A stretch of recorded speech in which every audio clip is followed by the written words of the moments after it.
noches. Good evening, everybody. And I mean, it's kind of like a scratched record, you know. The fact is that there's been negligence, you know, and we need to attend to that. Huron, and I'm going to quote Mr. Ben Silva, may he rest in peace. Huron is the only city between Sacramento and Los Angeles that doesn't have a high school or a school district. There's communities that aren't even cities that have both, right?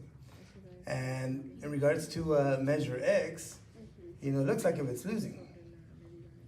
I think there's still a lack of trust, and there's still a lack of real efforts to build trust with our community, with our families.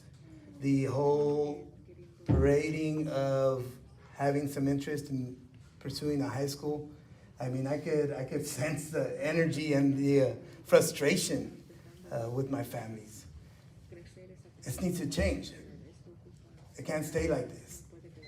And we'll keep on voting down any measure you put before us if there's no high school in it. And let me just share some facts apart from the ones I just shared right now. Nowadays, I gotta use some reading glasses. So, I think having a high school in Huron will benefit students in Coalinga and Huron. It would mean many things, more focus on students, you know, that would improve academic rates. It would mean students don't have to be on the bus between an hour and a half to 3 hours. You know, it takes them away from their families. Families feel anxiety because their children are taken out of their city, and when there's limited modes of transportation to attend to them or to go to a ceremony where they're being recognized or a sport. My parents never went to see me wrestle in Coalinga, you know? And our families deserve to have those experiences. That is important. The numerous studies have already been shared in regards to the need for students to have sufficient rest. It's science, it's real, and there's school districts in other parts of the state of California that have started classes later. They are actually being attentive to the needs of their students. Our kids have to travel on the bus, wake up when the farm worker parents wake up, get the bus, be on that ride. On the way back, some of our kids have to sit on the ground of the bus, not even a seat. I've heard it from numerous students already. That's unjust. I need you guys to be real to your word. If it is, you have a word of honesty, and work with the community to make that high school happen. We have support in the legislature. It could be easy if you work with us to make it so.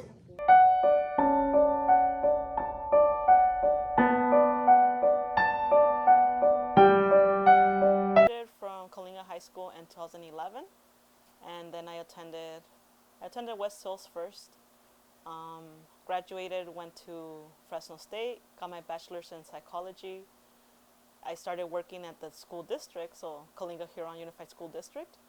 I worked with them as a substitute teacher for about 3 years while I was trying to figure out what exactly to do with my degree.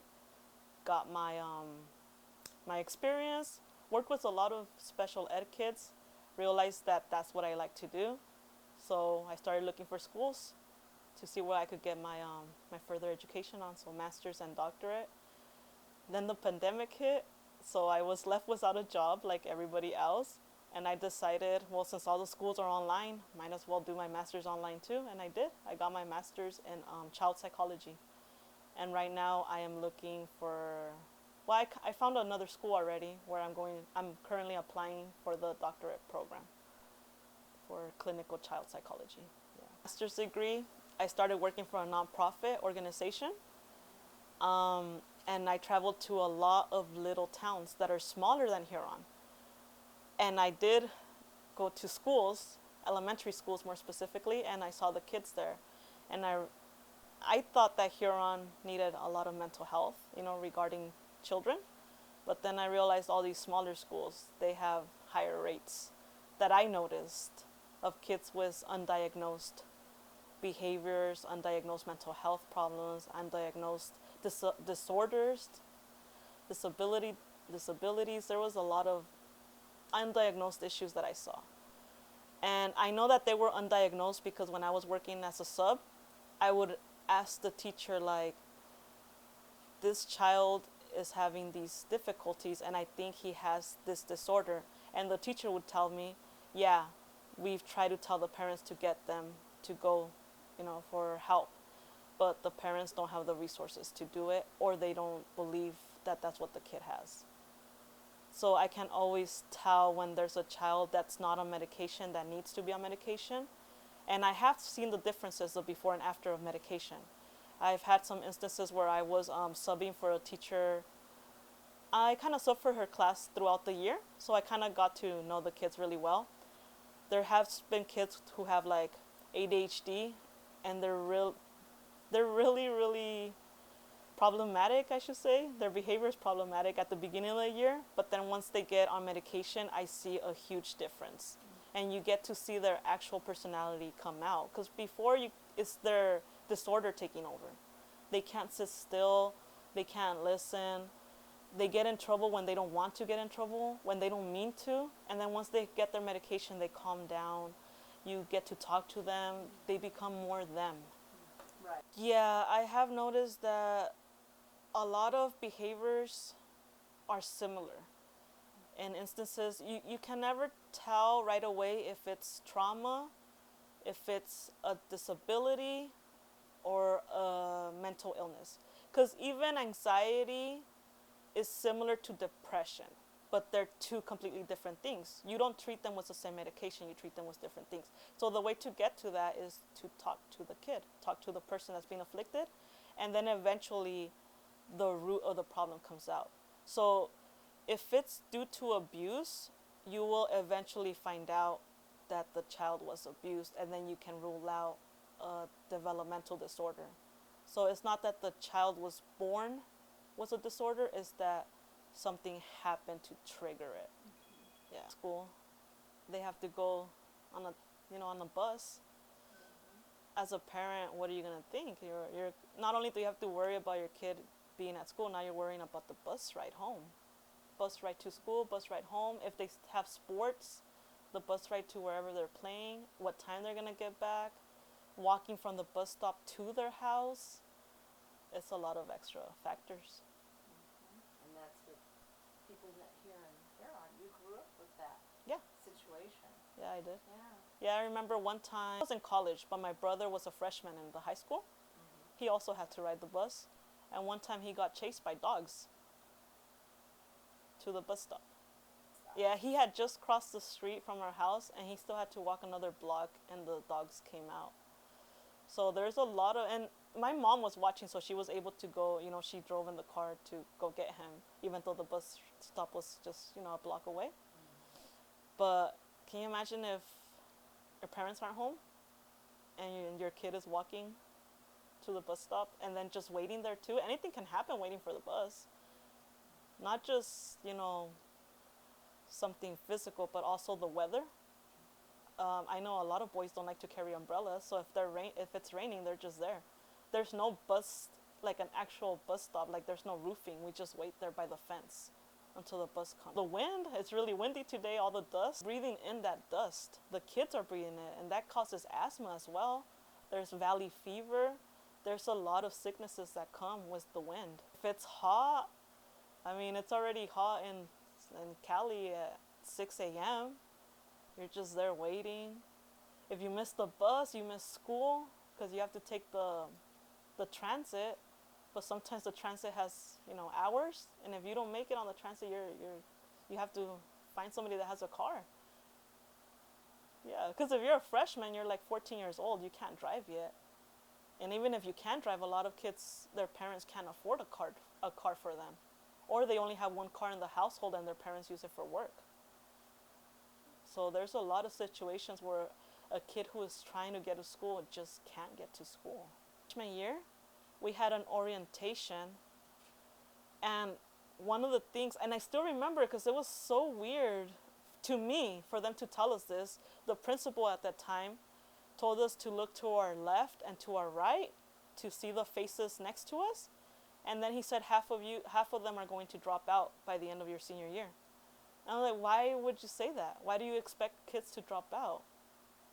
And yes, I did notice that a lot of the kids that I grew up with in kinder, first, all the way up until 9th grade, 10th, by 11th grade, I didn't see a lot of them anymore. The ones that I did see a lot were the ones that I had met in my high school years, which were, the Coalinga kids. Because, Coalinga kids, they feel more secure at the high school. Their families know each other. I noticed that a lot of them would talk to their teachers like if they were neighbors. And for us from Huron, we didn't have that in Coalinga. We had that in the middle school, because I still talk to some of the middle school teachers. Like, they live here in Huron. And so it's really interesting when you're a kid and you see teachers that are from where you are. It kind of makes you, want to keep going. It makes you want to aspire to be like them. So yeah, and having somebody at the high school that is from Huron, having a Huron high school with Huron teachers, I can just imagine, the joy that it would be. It would be more relaxed for kids. Another thing, More English speaking, or one language, than there were Spanish speaking. And the ones that I remember were Spanish speaking were my Spanish teachers. But outside of that, I think I probably only had like 2 other teachers that spoke Spanish. Middle schools here, they do have ESL programs for kids. They're always coming in from Mexico, different areas. And right now we're trying to work on getting dialect. Yeah, we're trying to get somebody that's willing to work or volunteer, because we're getting a lot of kids that speak dialect. So they don't speak Spanish nor English. And it is really hard to communicate with them. And I also... Are they speaking Natal or a native language? They speak like languages from Oaxaca, Guatemala. We're getting a lot of different types of kids here, and it's amazing. It's a whole lot of variety. Yeah. And then I think it's unfair for, imagine moving to a whole new country, not knowing the language, and then you're being forced to speak English, a language you never heard before. It's bad enough that you're in a whole new place with new people. Now you have to learn a whole different language to even communicate your needs. At my bus, we had to be 3 to a seat. And even then, sometimes we would have to call a backup bus. Because my bus stop had 2 different buses. And one of the buses, when I started freshman year, we only had 1 bus. And we had to sit 3 to a seat. Sometimes there were 4 to a seat. So then they called another bus, and now there were 2 buses. And so half of us went to the other bus. So we did fit a little better. However, those buses were also used for field trips.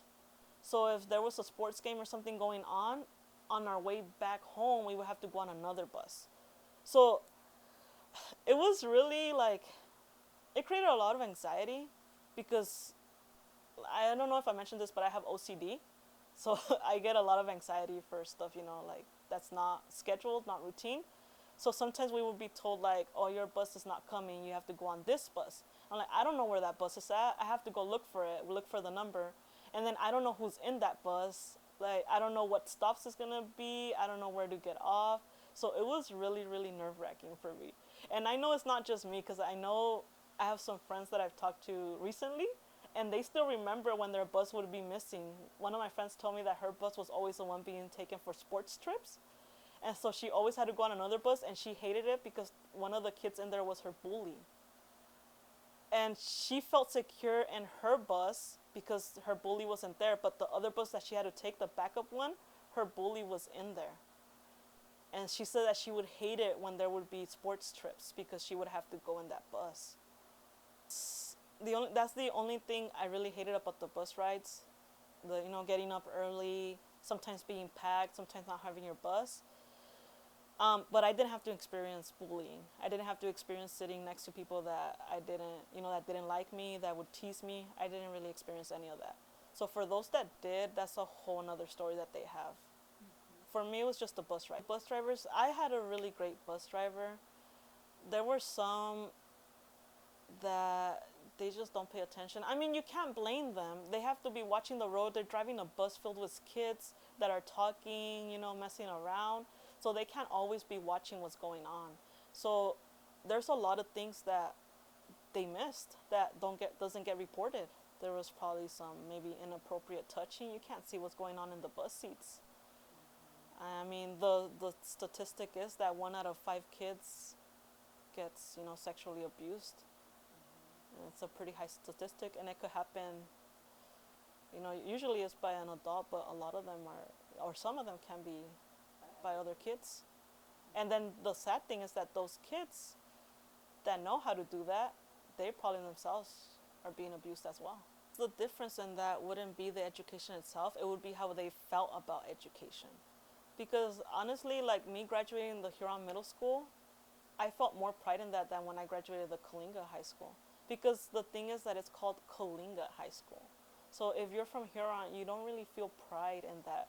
And I didn't play sports, but I could imagine it's the same thing, playing for a Coalinga team. I feel like it would be more thrilling if it's called, like, you know, a Huron football team, a Huron soccer team, Huron wrestling, Huron tennis, Huron volleyball. But they would have to play for a Coalinga team. And it's really interesting because when they were in middle school, they were enemies. You know, it's always like we always have like our little sports thing. It was always Huron versus Coalinga, and then you go to high school and you're playing for the enemy. At least that's how I would imagine it for them. Here, one of the things that would happen is that kids would be less likely to skip out because everybody here knows everybody. So if you skip school, your neighbor's gonna tell your mom on you. She's like, hey, I saw your son was that kid over there. And your mom's gonna go, like, why weren't you at school today? And that's the fear here. We fear Mexican moms. They're scary. Mexican moms are scary.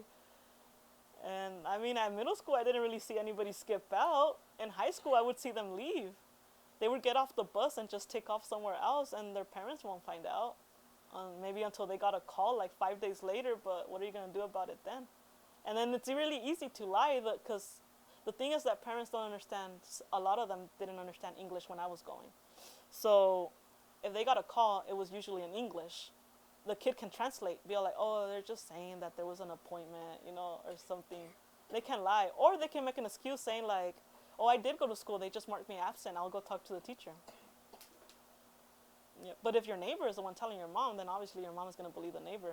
So That's a good point.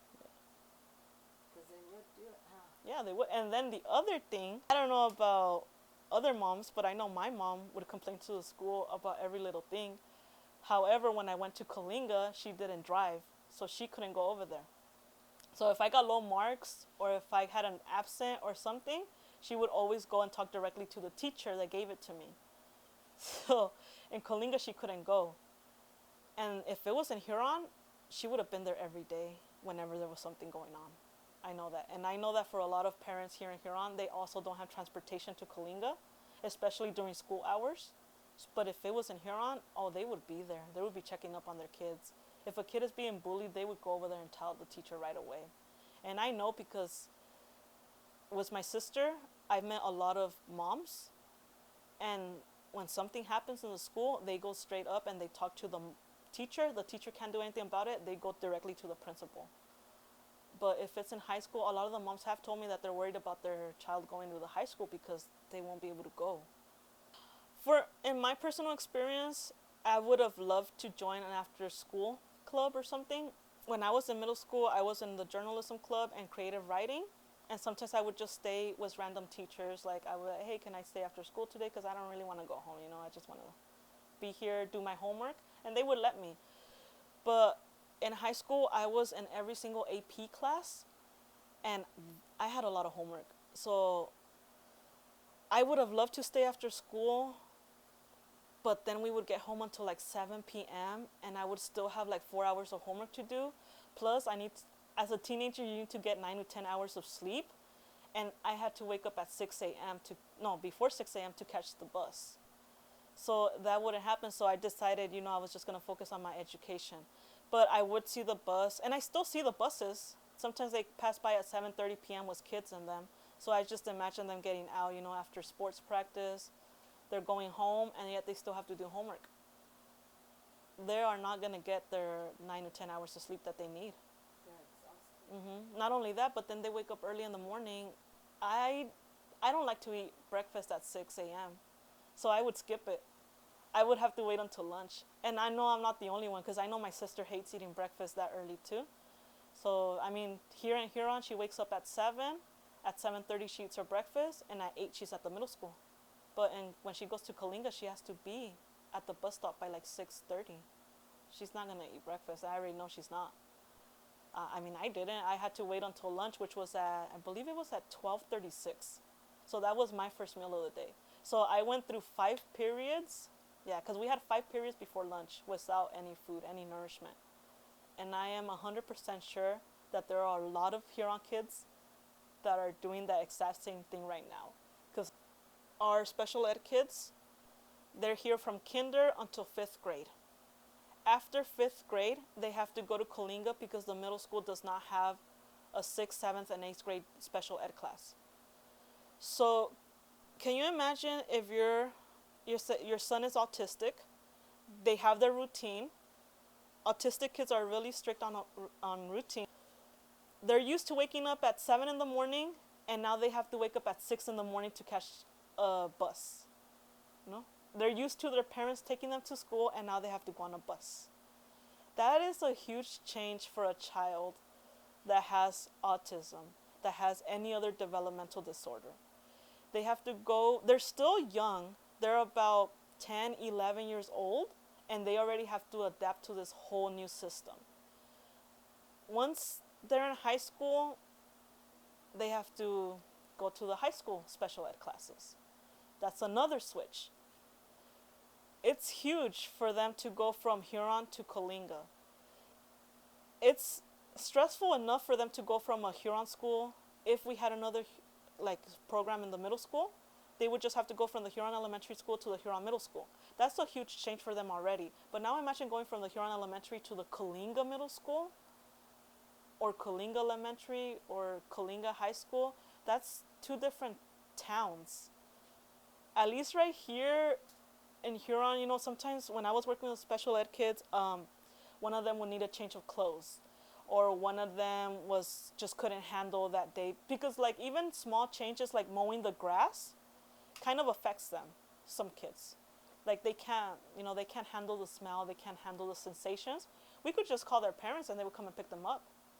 But if they're in Coalinga, parents don't have transportation all the time. They can't go pick up their kid, and you can't just say deal with it to any kid.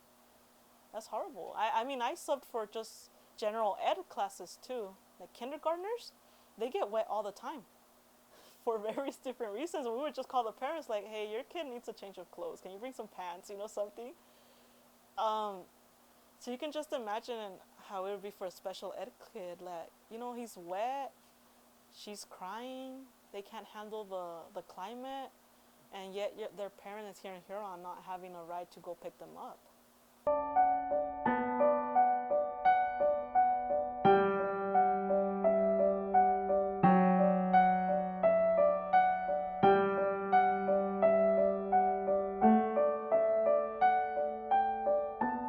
It's on the other side of town.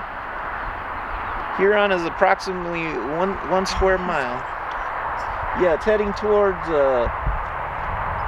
Jane Avenue on its way to Coalinga, but on its way, here goes another bus. But on their way, they have to stop at multiple farms and ranches to pick up students, which basically a typical drive is between 20 and 30 minutes to Coalinga. Well, what happens is that drive becomes an hour drive because of that situation.